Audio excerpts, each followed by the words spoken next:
if a casual observer looked in on your life, it would appear that you kind of just built this lifestyle where you can just enjoy your hobby all the time.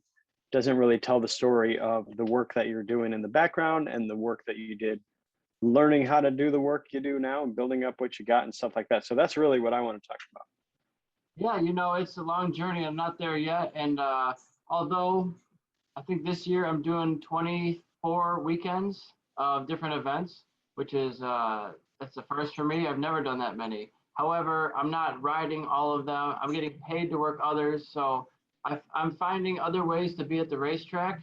And unfortunately, I'm not riding or driving at some of these events, but I get to be there. You get to help out riders in the case of corner working, for race control and flagging and communications. It's really cool. That's what I'm doing this coming weekend. I'm going to be going to the track and helping out at Pittsburgh for the pro event for Moto America, and they pay you to do that. So it's awesome. You get to be at a pro event, watch the races, and help fallen riders sometimes, or mechanicals, whatever happens. Sometimes repairing air fences. I did that already at Road America. So it's pretty cool to do that kind of stuff and help out. And the riders really appreciate it. It's not a job to be taken lightly.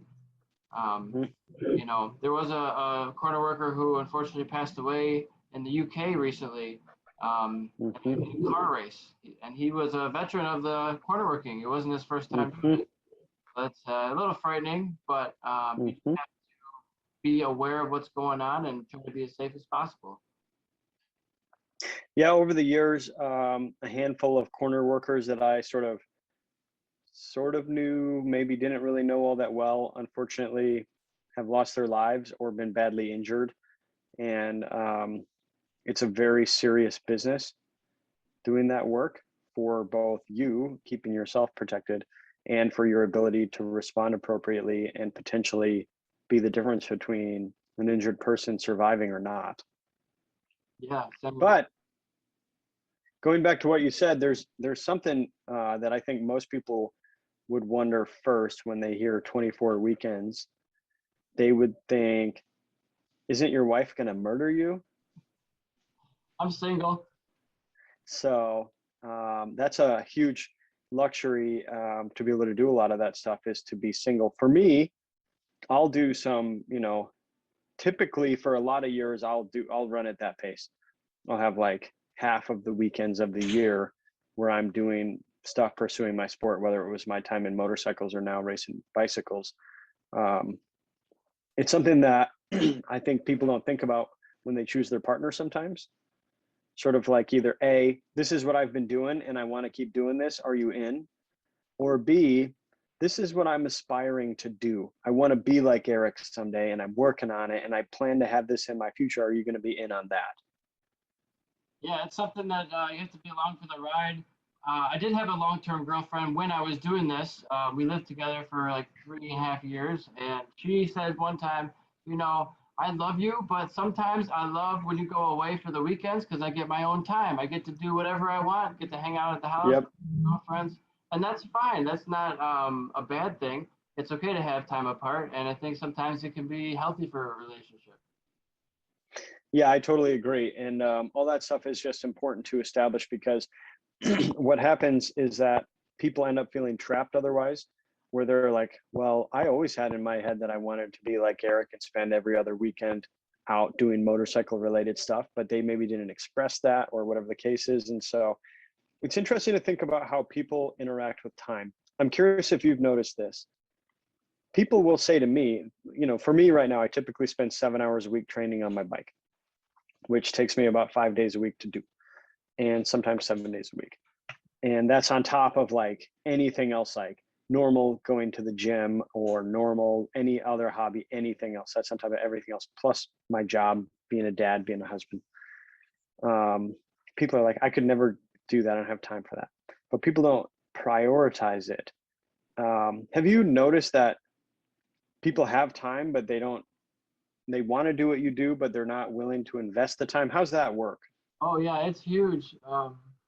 It's a different level when you run a business, when you try to race, when you have a normal day job, you have a weekly podcast, you invest your money on the side, you have 2 roommates, And I'm looking at getting into tire vending next year, but also, I'm corner working now. So it's like a whole bunch of things.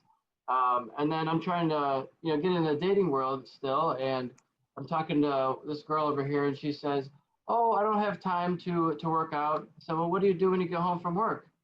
You got another like 6 hours there, right? Or however much.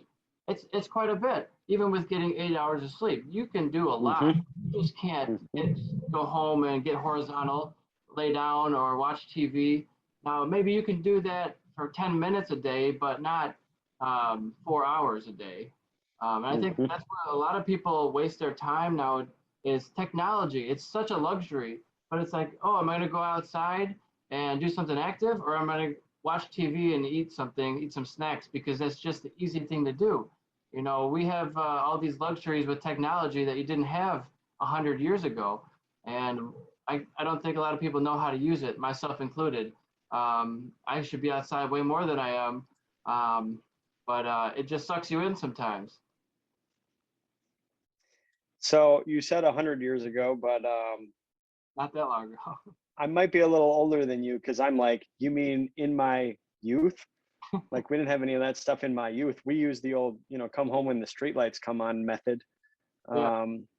I think about how nowadays we are all extremely reliant on technology for our knowledge, our entertainment, and so on. And I'm a huge fan of technology. I love it. But it can be all consuming at times where, thank goodness we have this thing. I don't know if you have an iPhone or if Android does this too, but that thing that tells you like how much screen time you've been doing, and you get depressed when you see that large number sometimes. Yeah. So you said you're dating and you live in a small town. What's that like? Like, small town dating. And also, by the way, I love to hang out, but I'm going to be gone every other weekend. Yeah, it's like sometimes it's okay if you kind of establish a relationship. I was going with this one girl. We'd see each other once a week. She lived in a different city than me. It wasn't like she was the girl next door, so we had to drive to see each other, and we both work a lot. So it was just kind of a once or maybe twice a week thing for a while. So it can't be every single day. I only have a couple of days I can spend a couple hours with you. Like it's pretty tough because I work all of the time that I have pretty much. And when I'm not working, I'm like editing podcasts or like watching a race or something. So it's like most of my time is dedicated towards this endeavor. And I love it because this is something that I enjoy to do. My dad was saying, "Oh, you're going to overextend yourself doing all these events." And I said, "Well, it's not, it doesn't feel like work. It's like I get to go to a mini vacation and get paid to do it. It's like the greatest job in the world." Now I wish you got paid a little bit more, but it's still it's good for now, and I'm just learning something different. Well, you brought something up that I have thought about a lot and I've lived through, and now maybe I've gotten to the age where I share this advice with others. You have to be very careful with the advice of people that love you. Yeah, because sure, while they're looking out for your best interests, they might make you doubt yourself at times and say like, you know what, don't quit your job and start your own thing. Maybe don't start working, doing corner work as well. Maybe don't race, maybe don't, and you could accidentally end up in a situation where you have things that you wish you had done and you allowed somebody to talk you out of those things because they were giving you good advice from a perspective of someone who cares about you, but also accidentally making you diminish your dreams and doubt yourself. I had to say one time to my mom, she was very supportive of me, but she's concerned, only 3% of businesses make it past 5 years or whatever the statistic is. Yep. And I said, "Mom, I'm not asking for your support. I'm asking, I'm not asking for your opinion, but please support me is what I meant to say." Yeah. And it's hard sometimes when there are so many uphill battles and struggles that they don't want to see you go through. But I don't want to just be working the 9 to 5 because if you want to race, it's very unlikely unless you're a master engineer or something, a master in whatever your trade is. It's very hard to pay for professional motorsports on a regular salary. You need several salaries. Well, on top of that, you bring up another thing too, and I look back to my time racing bikes, and I felt like I typically had a huge competitive advantage over people who were even way more talented riders than me because I spent more time riding than like anybody.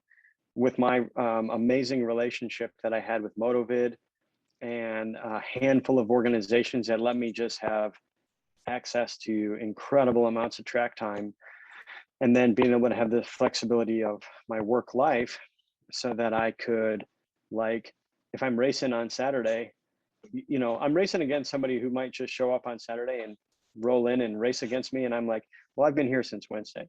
I had the track to myself on Wednesday with two other guys. And then we did some track time on Thursday. And then I did some practice on Friday. And I have all these laps here and I know exactly what I'm going to be able to do.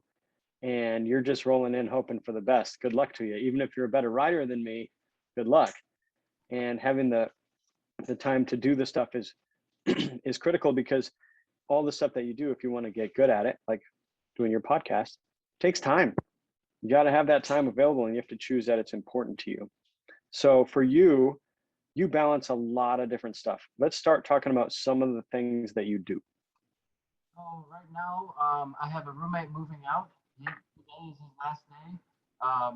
He is just moving for work, trying to find a better location. He was here for about 10 months. And I just got off the phone with a guy who already filled out the credit and background check. And he's going to be coming on Monday. He was going to come over the weekend, but I'll be gone in Pittsburgh. So we settled on Monday to have him show the place. And he says he's going to come with cash in his hand and with security deposit, first month's rent, and a small cleaning fee. He's already paid the application fee online, and he wants to sign at least a 6-month lease. So 6 months times $750 is a lot of money for just me renting out an extra spare room in my house. And I've been doing this for like the past 10 years and just I have 2 rooms here and just living in the basement, trying to maximize the space, living in my business, and wake up and there's the business. There's not a whole lot of lag time between me going over to the computer in the morning sometimes. And I think can be too much, when you live inside it. I wish it was sometimes farther away, but at some aspects of it, makes me work more, makes me more motivated because it's right in front of me. Talk to me about the business. So the business, I do a lot of selling parts online, and ESR, EricSwannRacing.com. I have access to about 28 brands through 7 or 8 different vendors. And we do drop shipping, so we sell a lot of race parts. We sell motorcycle parts, sport bike stuff, hard parts. We do have some takeoff tires still available, and just trying to get into more brands all the time. And we're listing new products as much as we can. Things that are selling a lot right now are Driven Racing. They have a lot of chains and sprockets, gas caps and hard parts. And M4 Performance exhausts have always been selling well. And we have other exhaust brands as well, like Spark Italian exhaust, Akrapovic, Slovenian, and the Spark Italian and Carvin, as well as car exhaust. So trying to get into car parts too. I don't want to have a slow season. Motorsports is typically in the summer, but globally we can still sell, in Australia and Japan and China. And it's pretty cool to be a global company out of my basement. So I'm doing that, and I got 1 full-time worker. I'd really like to hire a second one. The full-time worker right now is working on just creating new listings all day. It's all he does is making new product listings for the parts we have access to that aren't listed for sale yet. So there's a lot of that going on. And the second person I want to hire to cover my daily operations so that I can go to all these events, sometimes midweek. I mean, there's track days you can go to every day of the week, just like you're saying. You're at one on Wednesday, Thursday, Friday before the races. It happens all the time. And they need corner workers for every event, and some are paid to go to those instead of the volunteers I recommend. I could be doing that and not have to work on my business during the day and actually shipping orders. So I'm trying to get some more things off my plate, like editing podcasts would be the next thing for me to not have to do. things like that. Why were you motivated to take the leap and start something that's very hard, like what you're describing? Because I see the end goal is so much greater than not starting it. Um, Even if this doesn't become a massive success and sell millions of dollars a year like I wanted to, I've learned so much in my journey doing this. You know, I think ever since I was a little kid, I mean, we were middle class. We weren't rich people, but we could have, you know, toys here and there and go on some vacations. But we would still eat at McDonald's because my dad didn't want to splurge on anything, you know. We were saving all the time. And I didn't want to live like that. I wanted to just be able to buy whatever the hell I wanted and have some real money. And it'd be, how cool would it be to be rich? You could go to any track day with any car at any time, um, race as much as you want, live however you want. I think money is very helpful. It's a great tool. It's not everything, but it can make you do a lot. Um, it's like you don't need shoes to run, but it really helps, right? Money's the same way. It just helps everything. So I just, It seems like, from a very early age, I have drawings of me, probably in fifth grade or at 5 years old, I mean, saying I wanted to be a business owner, a store owner. Um, I wanted to sell like sports cards and Pokemon cards at the time because that's what I was into. But mhm, mhm. yeah, I've wanted to sell stuff, and I have sold stuff for from a young age. Even when I was 13, I had my eBay account, sell CDs and all kinds of stuff. And I've been using Craigslist for over, I don't know, 15 years now, selling stuff. And how I first started selling was takeoff tires. I had realized that I had sold every single takeoff tire I had used on Craigslist, and I was like, man, there's something to this. Maybe I should put this stuff on eBay. And I started buying people's takeoff tires and selling them for like $100 a piece, or even more sometimes. I mean, you have like 20 laps on that tire. That tire is not trash. Some street rider, if it's a DOT, could use that for another 3 years, you know, and get great life out of it. So I just bought them super cheap, marked them up, and I found out the best way to ship them through the right shipping carriers, and bought the right boxes and everything. Got all the materials, and now I have 7 rows of shelving in my basement. And I'm trying to get rid of most of it because I've kind of branched off into selling the real parts and not the dollar here and there stuff. So I'm really starting to want to get everything that's under $50, take it out of inventory and maybe donate it, because it's not bad. There's nothing wrong with it. It's just not selling super hot. And I have like 600 books for sale, tons and tons of media cassettes and VHS tapes. It's like at the start, it was good to help get feedback and get a reputation. But now it's kind of ridiculous when I'm shipping $3 books and then I sell $2,000 worth of exhaust. It's like, is this really worth my time now? I don't know. Sometimes it feels good because I'm getting my business cards out there and it's another feedback. It's another review. Maybe they'll come back and buy something or watch a podcast from seeing my business card. I've had some people reach out and say, wow, your logo is so cool. Thank you for sending me this, and I'm going to check out your website. Like, awesome. Maybe it works. I don't know. So if you could have more of one or the other, what would you prefer? Free time or money? Ooh, well, you have to have a little bit of both. But I'd rather have more free time. But right now, I'm just working as hard as I can so that later on I'll have as much free time as possible. So I'm trying to front load it, I suppose. I think that's a really good approach. When I talk with my kids, I tell them there's a certain amount of suffering that has to happen in life. You can do a bunch now and enjoy for a long time, or you can do a little bit forever. Yeah. I'd like to think about like training. I want to suffer as much as I can in training so the race is easy. Right? You don't want to suffer in the race and not train. You know, that's not the way to do it. Then it's not going to go well for you, and you're going to have a bad time probably. But if you work your ass off in training, you're still going to work hard in the race, but it won't feel as hard if you have everything in order. Yeah. So you are running your business where you sell a variety of things and becoming more and more motorcycle and car related. You work as a corner worker, you're dating, you're racing. What else is going on with you? Oh man, I just went to my aunt's cottage. Went to there for about a week. On the first weekend, I did Grattan corner working with Wera. It did Friday and Saturday, so that was pretty cool to be there.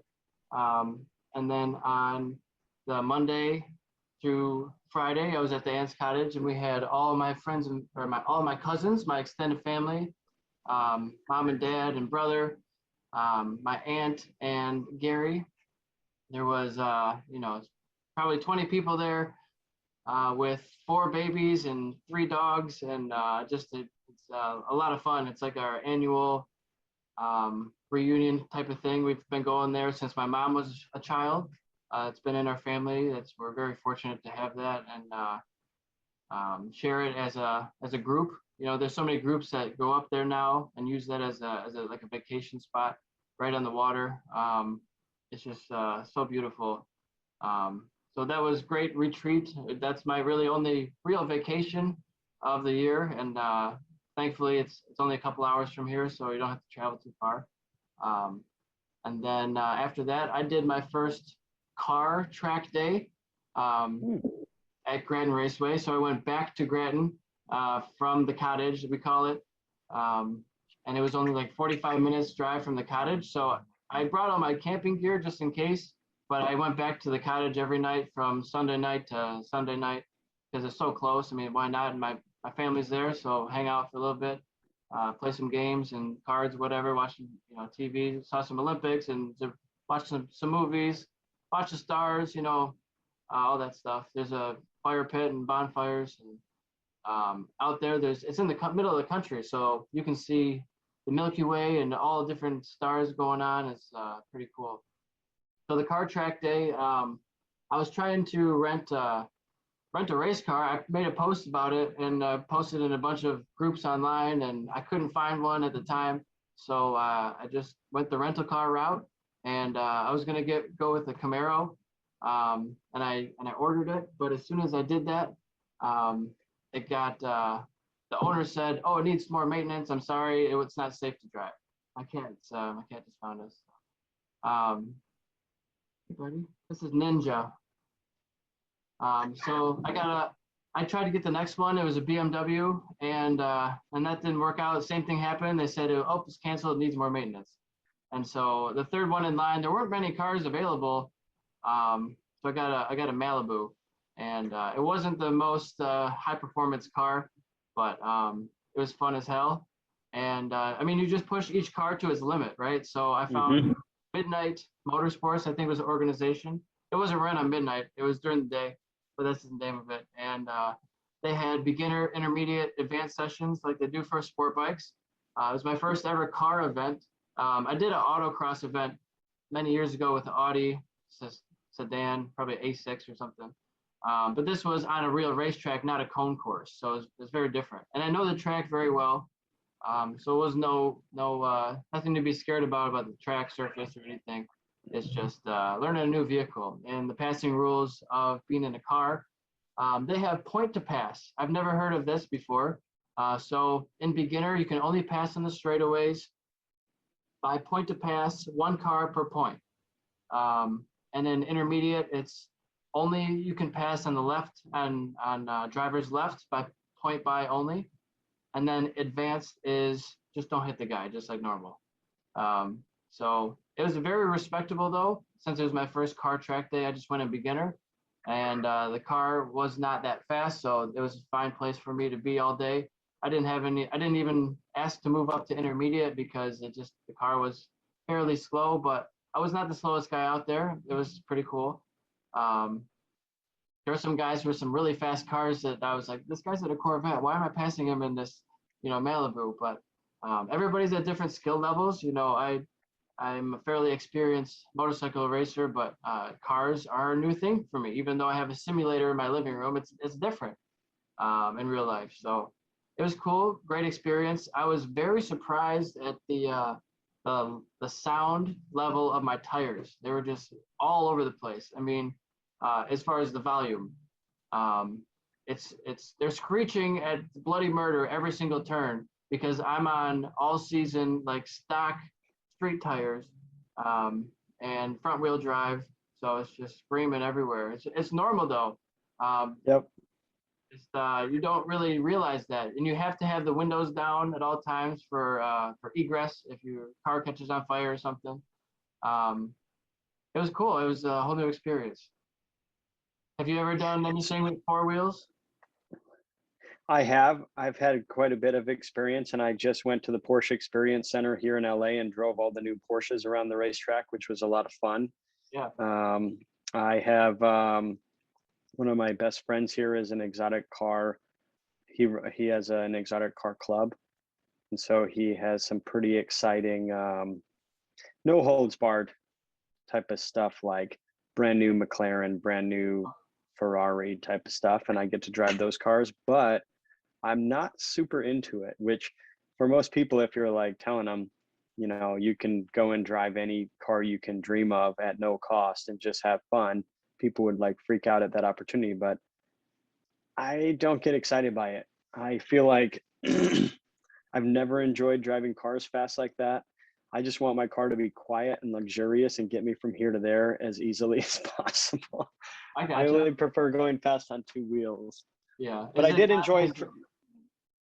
Is it not as like dangerous? It doesn't. You don't get the wind in your hair as much. I think that's a big part of it. Yeah, I mean, I respect the skill. I really do. It takes an incredible amount of skill to drive cars fast and to have that level of awareness of where all the tires are as far as how much traction's remaining. And you know, you have to sense it in different ways. And just like on motorcycles, anything, like electronics packages are insane nowadays to keep you out of trouble. Yeah. And cars are fast. You know, the lap times on cars are typically pretty much guaranteed to be faster than motorcycle lap times. But I'm like a 2-year-old or like a puppy or something. I have to be run every day, Yeah. and it's not physical enough, I think, for me to get what I need out of it. If there was a way that I had to like steer with more of my body, then maybe. But I think that's what it is for me.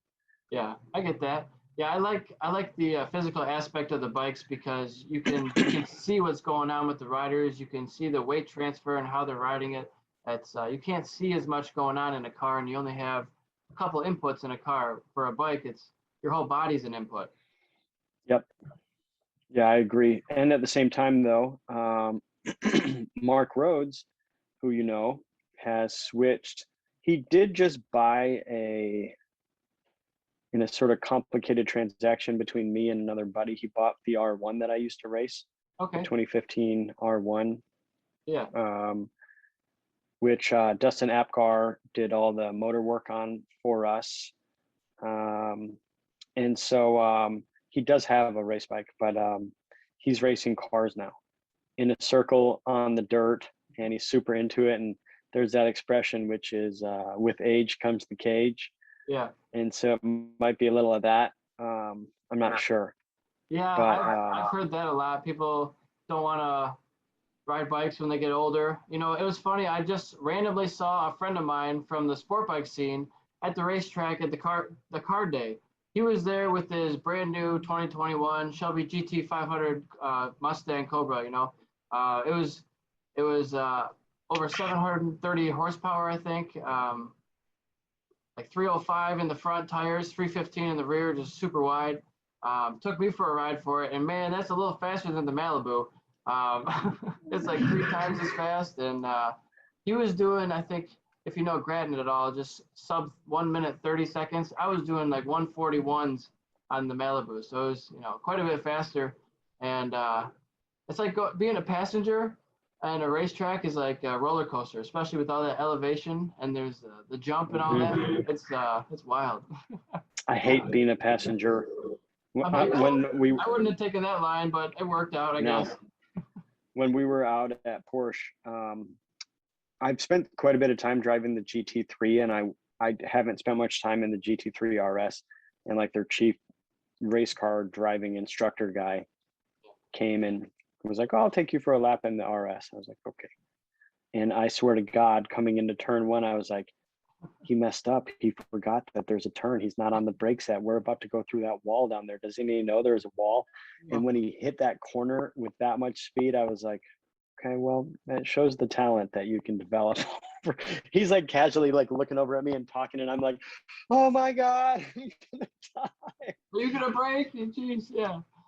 Yeah, but yeah. So, what are your aspirations outside of business as far as like, do you have aspirations, I guess, like in your racing career? Are you now thinking you want to broaden out into car racing? What are you aspiring to achieve? Yeah, so I plan on, I would love to race Moto America for like a decade or more. I want to get into car racing. I want to do karts. I think I could do all three at a fairly high level for road racing. Um, I just want to expand my knowledge of the sport, and those three are the three in my mind. But in the meantime, because I can't afford doing that right now, um, I'm going to get into supermoto. Supermoto, it seems like the smiles to dollar ratio is off the charts. Mm-hmm. Mm-hmm. Once you buy a 50cc, they race them at the kart place near my house, 2 miles away, and it's like maybe $100 per track day, and there's no tires. You use very little gas. Like you're not going through parts if you wreck the bike. So I plan on buying a 50, and then the next one would probably be a 400cc, so that I can have a Mm-hmm. mode of transportation. Because if you look at my Instagram, I just posted a video of my speedometer going crazy, and I'm just I need a second mode of transportation, and I haven't had a street bike in a decade. So I'd like to get a new street bike, so something like a small 400, just for around the town. But I probably will end up tracking that at some point because that's who I am.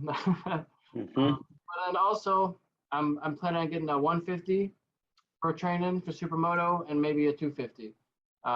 And then I could use a 250 as well for like hair scrambles, maybe get into some motocross a little bit. I like a lot of flat track, so I'd like to try flat track. I think that's great for training. So I'm just doing the training route for the next couple of years until I think my business gets a little bit bigger, and I can start doing the 600 class again, because that's really where I'd like to be right now. I think it's a little out of my reach to get into car racing at this moment. But karting is about the same price as motorcycles. You can buy, I mean, I was just doing that kart racing league, and one of the guys had one for sale for like $5,000, and all the stuff you need to go racing. So it's like, man, I want to do that too. I just need a couple grand, and you're off to the races.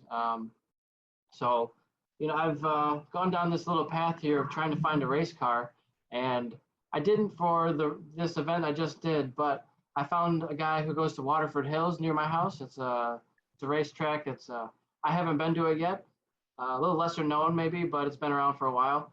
And I'm gonna go there and hopefully. Well, he said he's gonna give me the prices for his breakdown on using his race car. I have no idea what he even has, but he's through asking around. He's a local guy that has one, so I'm gonna figure out that. If it's not unreasonably expensive, I'd like to try one out. Maybe in October. I think they still have track days in October if there's not snow on the ground. And then also through me asking for this car, I found a guy who has a go-kart to rent as well for East Lansing go-kart track, which is not too far from me as well. So I got a lead on a car and a kart to get into that a little bit more. And even with renting the car and doing a track day and all that, it was still not that expensive. I mean, less than a normal sport bike track day, because I didn't buy any tires. I didn't have any consumables to purchase, just gas, and it was pretty fun. Just need a helmet and some closed-toed shoes, long pants. There was no fire retardant gear. Didn't have to wear a neck brace or anything. Restraints are, I mean, just a seatbelt was fine. Although my left leg was really tired from just bracing myself, and there was no clutch to use. It was like semi-automatic. There was just a button on the shifter up and down, which was not easy to find at first. And yeah, just bracing yourself. I wish there was better harnesses. I would definitely want a better harness if I was doing it more, because it was just tiring trying to keep myself in place to steer and drive the car. So let me make sure I understand.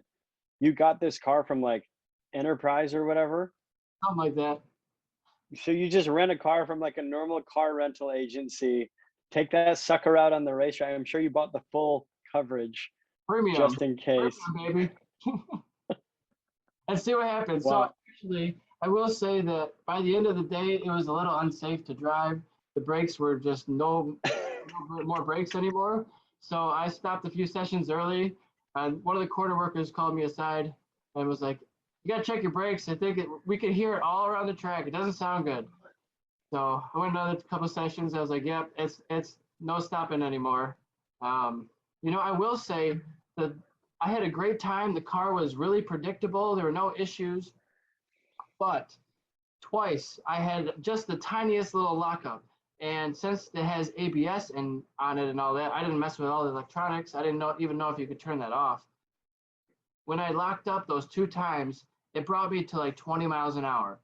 I couldn't release the brakes. I was like stomping on the gas, like trying to downshift, and it was just stopping me completely. I'm like, this is really dangerous.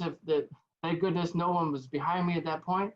But if there was, I could have gotten ass packed pretty good. And that was the scariest thing it happened once on Saturday and I did it once on Sunday. And after that, I didn't want to start pushing on the brakes. I was just really, really easy on the brakes. I was like, I was just trying to find the limit because it wasn't stopping that hard.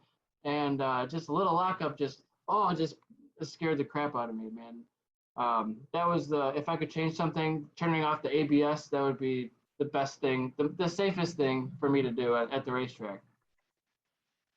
So. Um, you said earlier that you'd like to be racing in the 600 class and you'd like to race in Moto America.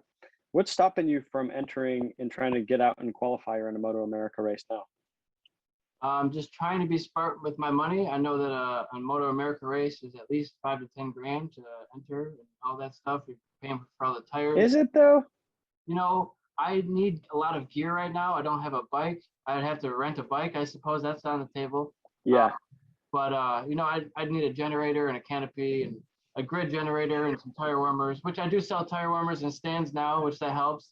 And I'm looking to buy a canopy that's ESR branded, because if I'm corner working at the track, I could put my canopy up and at the corner worker station, and that could be on TV and get all those eyeballs on the logo. So I think that's something to do. And I'm slowly buying my gear. I have all my motorcycle gear for the first time in since 2018, or not that long. But I sold my helmet and I just bought a new one for the car track day. So I have everything I need. I just need a transponder, some small stuff. But the very first year I ever raced a sport bike, at my time at Barber for the Grand National Finals, would have qualified for AMA Pro Racing that novice year. So I have no doubt that I will be fast enough. Now we just got to get back up to speed, do a few track days, do a couple wearer races, and I think I'd be right there. To be honest, I have it written down in my room, all of the order of what I'm trying to do. But yeah, I would love to jump that up further. It seems like if I go down the racing path, I'm not going to just do one round. I'm going to try to do the whole season. I don't know, and I just don't want to spend a crap load of money right now. But if it's an opportunity to, I would love to. It's definitely what I'm trying to do. Do you know my friend Johnny Rock Page? Yeah, I know the name for sure. He's the ATM guy and running for president. He's the presidential candidate.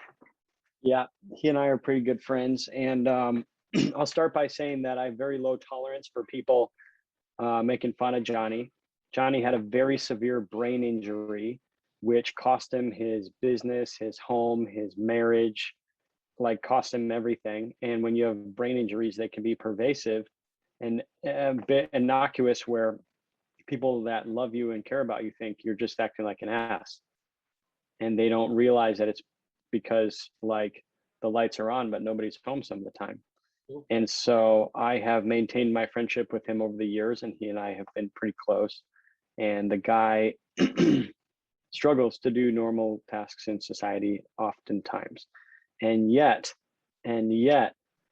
2 years in a row, he made it down to Daytona and raced the 200 and got paid Yeah. to do that, as somebody who like is barely hanging around on the fringes of society for much of his life nowadays. And he got down there and figured that out. And if that doesn't inspire you to like realize that somebody as capable as you could do it, then I mean, Johnny inspires me in such a big way. And just seeing him down there in that race, I'm always like, and then he's beating these other people that I'm friends with, that I care about. And I'm like, how? He showed up, he's on some junk bike. He's like pumping his own gas out of like a jerry can. Yeah. You know, he's got no crew on a rented mule and he just gets it done. You know, he's on like one set of old tires the whole race, does not change tires, doesn't have a spare set of wheels, nothing, All 57 and does well. All 57 laps on one set. All the laps on one set both years, and completely alone both times. And you get paid pretty well. It sounds like payout positions go out pretty far nowadays. They do. I ran the math on the whole economics of him doing it, and it's profitable for him.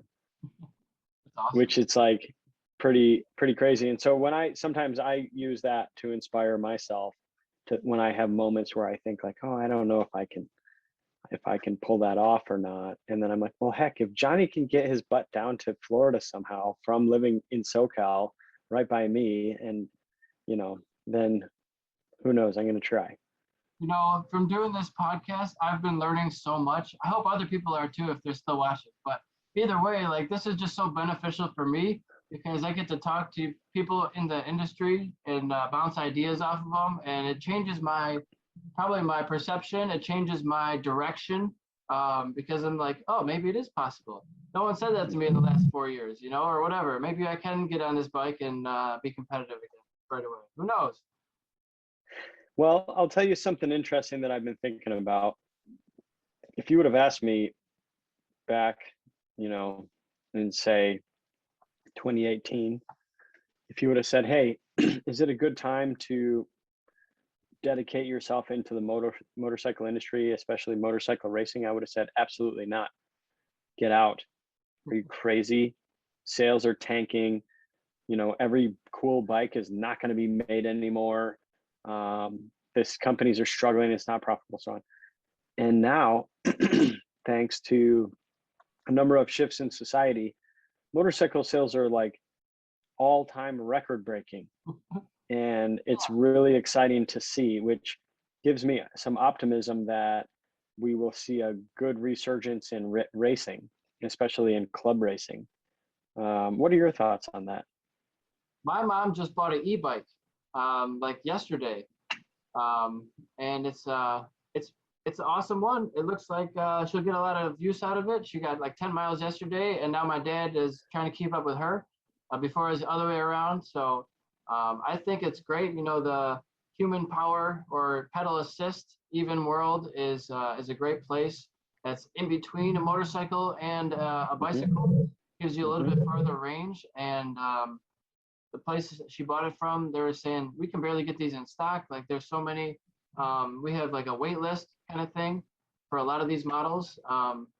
Everybody being indoors and now out of work or working from home gets to have another hour or two, depending on their commute, of playtime kind of thing. So people are exercising more. I think there's a huge push for bicycles and mountain bikes and road bicycles and hybrid bikes, and fat tire bikes are flying off the shelves. And I hope that translates into motorcycle sales too, because that's where my love is. And I plan on buying 4 motorcycles if I can in the next year or so. So my money is definitely in the industry, and I'm going to try to buy all of them brand new, which is going to be a little pricey, but I think it's worth it, and I'm going to have them for a while. I don't plan on just getting rid of them. It'd be nice. I've never had a pit bike. I've never had a 50cc, so I'm going to get my first 50, and then get the like I said, the 150 and the 250 for training. I'm pretty excited about doing that and getting some extra. I don't know if I need an extra set of rims for each one, or if I want to have just a tire machine. do it myself, or some tire tools, just swap them out. But it'd be nice to have at least a motocross set, slicks for each of them, and then maybe some ice tires for the 150 or the 250. Mm-hmm. Some ice racing, because I'm in Michigan and we get a lot of Yep. ice most of the year, it seems like. So it'd be great to do that. And there's a lot of guys I know who do it. Even Ben Lowe, AFT flat tracker, is not too far from here. So cool to go out with him and do some laps and learn some stuff. So speaking of that, when it comes to motorcycle racing, if you could be connected with anybody, who would you want to be connected with? Any rider or any rider like that? I want to leave it kind of open. I don't have a rider in mind. I would love to try to get the world championship guys, Mark Marquez, or anyone who's won a world championship, Dovizioso, just anybody of a world championship caliber. I feel like I can learn so much from, and your perception of what they're going to say is probably not what you think. I just talked to Dominique Agater recently. That's going to be one of the next ones I post. And he's racing in 2 world championships. He's in the Moto E, getting podiums in the electric class of MotoGP, and he's also in World Superbike, the Super Sport 600 class, and doing well and top tens. And man, it's exciting to talk to someone of that riding caliber. I guess I don't have a specific person, but yeah, it's just anyone who will be willing to talk. So what about the people that would like to connect with you? Let's say that there's some random person that saw your Easy Up that you don't have yet on TV, and they're like, oh man, what is this? And they look through your stuff and they are impressed. How does that work for you? Are you the type of person where anybody who reaches out to you, you're going to respond and just have conversation and offer them advice? Or Yeah, I try to. It's a little hard with all the messages sometimes, but I try to respond to everybody. If it's cool, I just talked to Billy Ball on here, and he was saying, "Did you mean to send this message to me? I'm a nobody. Like, I race barely in the amateur ranks, and kind of do well. Why do you want to talk to me?" And it's like, if you're a motorsports person, I just want to get your perspective. Even if you have nothing to do with bikes, but you have some interest, I'll talk to you even on this podcast. Yep. I just want to get the people's voice and see what people really think. Maybe try to change some opinions, or give some opinions that I have. I try to get people into sport bikes. I would like to, and I have some blogs half written right now of like everything that should go into telling someone how to get to the racetrack, because I didn't know what to do getting to the track. I still don't know how to get to the track to be like a race car driver. I'm still figuring that out. Or like karting, and I've been in the sport for 10 years and I still don't know some of it. Like, how do I do this? How do I rent a car to go to the racetrack? Like, where's the real race cars that I can rent? And I contacted a bunch of companies that really do that with Porsches and all these different things, and it's thousands of dollars. I'm not looking to spend that. I'm looking to do like a couple $100 and see if that's available. But sometimes you just need to know your friend. And if you know nobody in the industry, how do you get started? So trying to start some things like that. And that's kind of what this is for, because this is easier than sitting down and typing for 12 hours. We can just kind of talk about it, and hopefully someone will get some value from it. So you said a second ago that there are some opinions that you'd like to change. What kind of stuff comes to mind? Like driving, maybe on the street opinions. Like I wish more people followed the rules. Like, it sounds like a Nazi thing to say, like, you gotta follow the rules. But I mean, there's so many people driving dangerously out there who don't know what they're doing and like causing problems. I saw this one guy just in front of me, like not even driving on the road. He was completely in the shoulder, just driving there. I'm like, what? That's not even the road. What are you doing? And like, people just don't care. They don't give a shit, it seems like. So it just frustrates me. That's my 2 seconds of grinds my gears. Yeah, it sounds like you must have been driving in LA, because that's what it's like every single day here. It's wild. The sheer volume of cars out on the road, and the way people drive and so on. I live out in a suburban little town, and I work in the city, and everybody out here in suburbia is like, oh, I hate going into the valley because people drive crazy. And I'm like, you guys don't stay in your lane here. You cross the center line like constantly. At least there, they might be driving fast in the city, but they're doing so accurate and precisely. Right. So it's interesting with driving because if you survey particularly men, I've read that like 80% of men will say that they're a better than average driver. Well, that math does not add up. And so I think that there's a perception gap where people are not aware. I have a really close friend who hopefully never sees this and figures out who I'm talking about, that is an absolutely terrible driver. I will not go in the car with them when they're driving, and they talk about how like driving is one of their passions. They love driving. They're really good at driving. Everybody else is a bad driver. And I'm like, it's you, actually. It is weird here because I recently left California for a couple of weeks to go and spend some time in Utah, Colorado, and Arizona, primarily, and Nevada.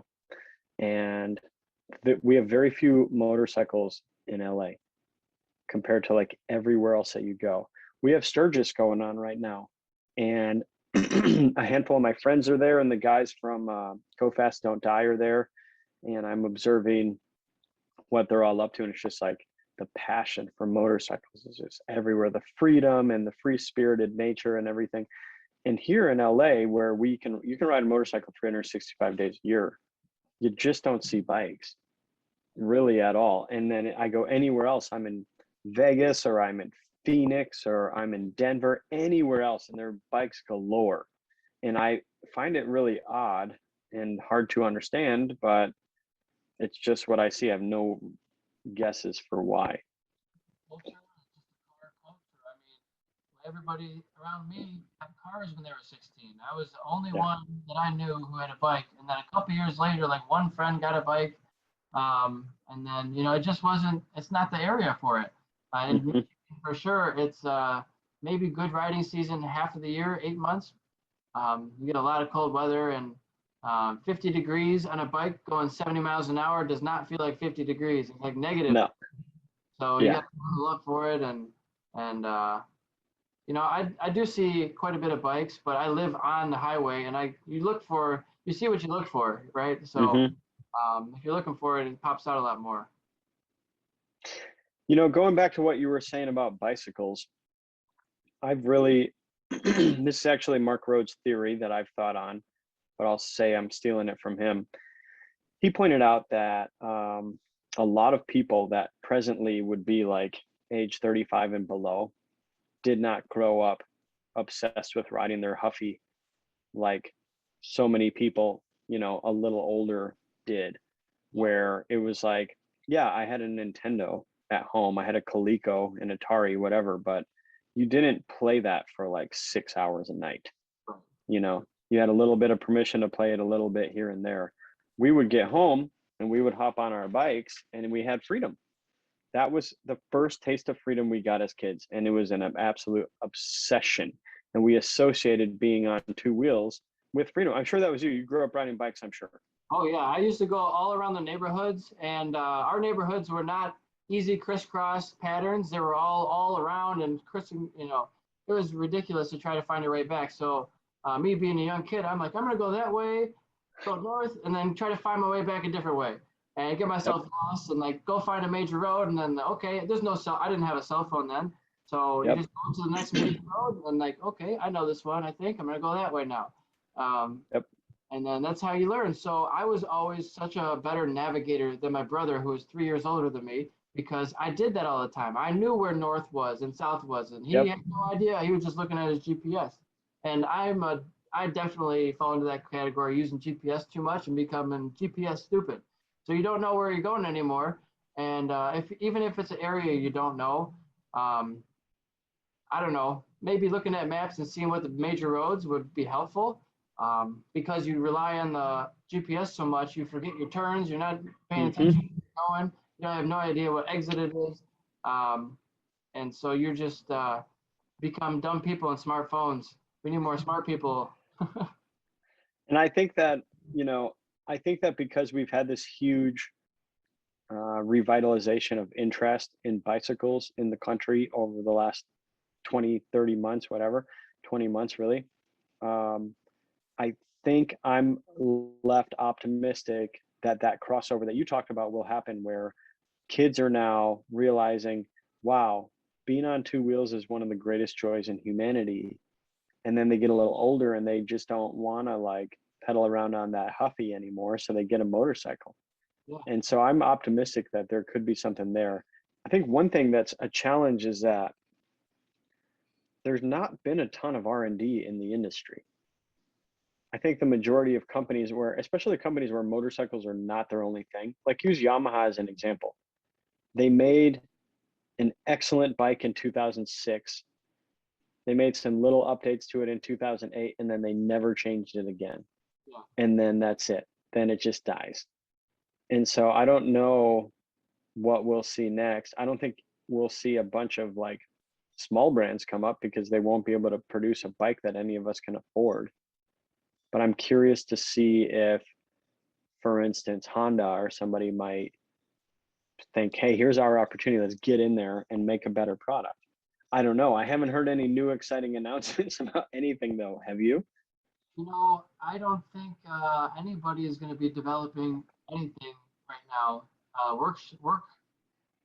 Workforce is very short right now in every industry, and in every sector. I think it's a lot of shortages, and so I'm sure they're short of engineers, and that's probably the last thing on their mind is developing a new bike. I wish it was, and whatever brand comes to the forefront and seems to race well and does well in sales, usually sell a race on Sunday, win on Sunday, sell on Monday is the motto. And I mean, I went to MotoGP event probably in 2013 or 2014 in Indianapolis, and I was kind of looking around for rides and talking to people and talking to manufacturers and seeing what was out there.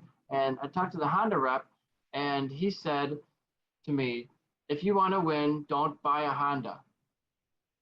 And I was blown away by that. He said, we haven't updated this bike in years. There's no support. Yep. Like, you don't want to be on this bike if you want to be at the front. And I was like, why would he tell me that? He was being completely honest, which I was thankful for, but it blew me away. Yeah. And everybody knows that stuff. And what's funny is, this is my opinion. I'm only speaking my opinion. If you were to ask me and say, hey, what's the best bike to own for fun? I would say Ducati. Yeah. No question about it. Get a Ducati. It's badass. It looks good, blah, blah, blah. And if you were to say, like, what are some of the worst bikes to race? I would say Ducati. You don't want to race a Ducati. You can't afford to. You're not smart enough to get the thing to work right. It's never going to be. Yeah. And so it is two totally different things. And I've wondered about, for instance, like seeing some prototype MotoGP bike that'll never exist for you. Does seeing like X brand influence your purchase decision in any way? And I don't know that it does. Well, I mean, think about it like this. I've raced for many years, and I watched racing for a long time. And the only bikes I've ever bought are Kawasaki and Triumph, and neither of them are in MotoGP. Yep. So but World Superbike has done a great job with Kawasaki. Oh yeah, they've been dominating for a while, and that bike is probably closer to the bike that I could really buy, right? So maybe that's more important. Yep. To me, I would say, yeah, absolutely it is. But that takes us down a whole other road, which is that everybody buys and races bikes that are too fast for their skill level at the time. It's like a classic American thing. Europeans would like laugh at us, I think, because they typically ride smaller, slower bikes, but they ride those bikes maybe faster, Yeah. It's in our nature. Like, let me go buy my first motorcycle, ZX10. No problem. Let me go get a race bike. Oh, I'm not going to be fast enough on a 600. I need a 1000 cc. It's just who we are as people. I think they're just misinformed. They don't understand the difference between riding a bike skill level and driving a car skill level. It's like night and day. They don't even, I mean, they kind of compare, but it's so different. There's the amount of things you have to learn to be proficient on a bike are drastically different.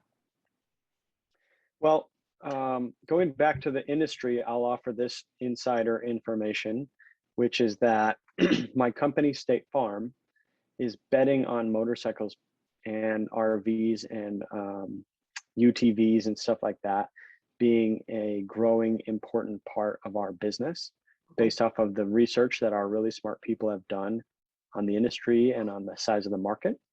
And so when I was listening in this morning to our CEO talking about how we're going to double down on our efforts in that space, it made me feel excited, because we don't do things not well. As a company, we do things really, really well.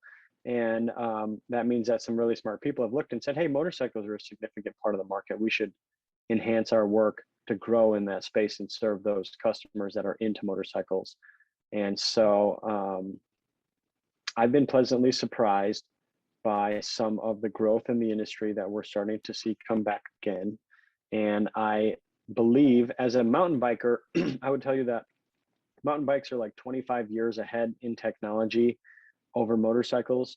People ask me all the time, like, why is it that you can get a sick motorcycle for like $5,000, but a mountain bike costs you $10,000 and it doesn't have a motor, And I just got a new e-bike, and I'm a huge fan of e-bikes. I have like a lot of different bicycles, but what I see in the bicycle industry is that I think that there are bits of technology that will actually go over to the motorcycle industry in a great way. And so I think that one of those bits of technology is going to be some of the advancements in electrical power that we've learned from cars, from bicycles, from a lot of stuff. And so I think that I don't see myself ever, this is going to be kind of maybe sounding crazy to you, but I think that I've fully closed the chapter on motorcycles in my life. Now that I've sold I had like so many bikes, I sold all my bikes, and I just don't see myself going back to that. But I'm still very interested to learn about what it's going to look like when good electric motorcycles come out. If you think about it, you go spend $350,000 on like the hottest Ferrari, McLaren, whatever. Grocery getting Model 3 will smoke you in a straight line. Isn't that wild? And it's so wild. And motorcycles have always had that advantage where motorcycle will destroy, like a $5,000 R6 will destroy like $170,000 Porsche in a straight line too. But imagine a world where, you have motorcycles that can utilize that kind of application of power, like a Tesla can, for instance. I think it would be something that could excite people. And then you add to that the growth in self-driving vehicles that we're seeing, and imagine a world where you can get out and have like your Sunday cruise, and you don't have to worry about drivers being distracted and constantly trying to accidentally murder you while you're on the bike. And then your bike is also out there looking further than you can humanly see and notices that deer on the road ahead and stuff like that. So I'm curious what it's going to look like. I previously thought that electric cars and self-driving cars would kill motorcycles, but now I actually feel motivated and inspired and excited that we might end up seeing a world where it becomes more of a hobby thing for Sundays, maybe than your regular commute, but we end up with a product that's just like mind-blowingly good and fun to ride and exciting. We definitely have all the technology. It just hasn't been put in one package yet and in a consumer way. But yeah, think about a Tesla R6. Or, Can you imagine? A one-wheel motorcycle. Yeah. Those would be pretty cool. And then I'm thinking, what if there's a dropper seat post on a motorcycle, or if there's a lockout suspension? I mean, why not? Mm-hmm. Yeah, absolutely. I see a lot of that type of stuff being possible. The only thing that's missing in this recipe is consumer demand. And so that's up to all of us to want these products and to spend money on them. And I think what you said is significant. The fact that you want to buy some bikes and you're going to buy them new. That's what it takes. Help the sport out, but also help me out, because you don't also want to buy a bike that has some electrical damage to it. You know, my very first, my second bike had some electrical work, and had a fire under the seat while I was riding it. And that was not cool. I mean, it was put out very quick. It wasn't a big deal, but it's like, what's hot? What's on fire? I can smell some, you know, pull it really quick. There's a fire under my bike. Yeah. That's the smell of roasted nuts. That's what. That's not a place you want to fire. No, that's a bad little pull off of the road there. But if you buy a brand new bike, chances are it won't do that. Buy a used bike with somebody cut into electronics or put some aftermarket on. They probably weren't a pro mechanic, and they probably didn't have it done professionally. Although there are some really cheap bikes out there you can buy used. But I'm going the new route, I think. Well, good. Yeah. So, Eric, I've had a lot of opportunity to learn from you today and about the way that you've built this very motorcycle-centric life that is on your terms. I think it's all very, very impressive. I'm glad that I got to learn a little bit, and I appreciate you sharing all that type of stuff. Yeah, well, thanks for talking to me for about an hour or so. And again, this is the EricSwahnRacing.com podcast, number 63, I believe. And it'll take a couple weeks to get this edited and posted. Hopefully, I'll have someone editing these for me in the future, so it'll be a lot quicker. But yeah, man, I'll be sure to tag you, and we'll share it. Thanks for the time today. Keep doing what you're doing. It really means a lot. Your work is significant, and we appreciate it. Well, thank you so much, and I hope to see you at one of the events soon. Thanks, Eric. See ya. Peace.